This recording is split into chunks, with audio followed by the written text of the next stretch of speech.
Gurmil Mahagat, thank you very much for that welcome. I think it was at this stage last year that the stand fell on me, so hopefully I'm not as accident prone today. Firstly, I just want to say how grateful I am to the organisers to be invited to this event, which is now an annual event. And the reason I'm delighted to come to it is because of what it represents. As Robin said, it's a sombre ceremony in the sense that we are honouring and acknowledging the contribution of the workers who died building this magnificent edifice, this World Heritage Site. And we're also honouring, I hope, as well, the man who had the foresight to see all this, which was Colonel By. These people who came out had created a new city here out of the wilderness, and paid very, very heavily of their own blood and of their lives for that. And one of the great things about this ceremony is that, you know, most of the time when we're opening memorials and we're opening events, it's to the great and the good. In this case, we're honouring mainly the individual, the person who came out and did it, and whose ancestors are now throughout the whole of the Ottawa Valley. I just look at the names that come throughout the Ottawa Valley, and it's quite clear that a lot of the workers settled here.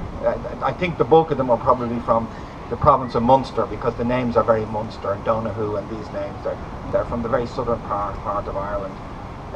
The other great thing is to say, you know, Ireland they weren't just the workers. Remember, 1/3 of all the military here were Irish. It was because the relative population between Ireland and Britain was about 2-to-1 at that stage, and the Irish were probably a much higher proportion in the military. So you will find them right through it all. And even as my friend Joe McFadden pointed out, one of the baddies of the story is Mr. Burgess, who was an Irishman who tried to bring Colonel By down. But it's a tremendous story. But the real thing I think we're celebrating here is the birth of this city. And when we talk about Colonel By Day, or Colonel By event, we're really talking about Ottawa Day. And you know, we have Canada Day, we have St. Patrick's Day, but this is a day where we celebrate our own city, the city that we've all come to.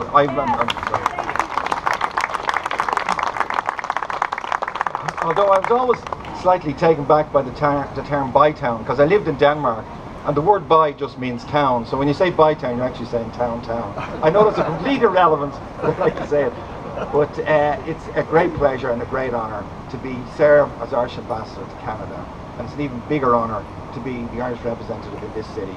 And when I think back of the sacrifices these people made, I realise that the life I have is partly dependent on their sacrifice, and I stand here in awe of them.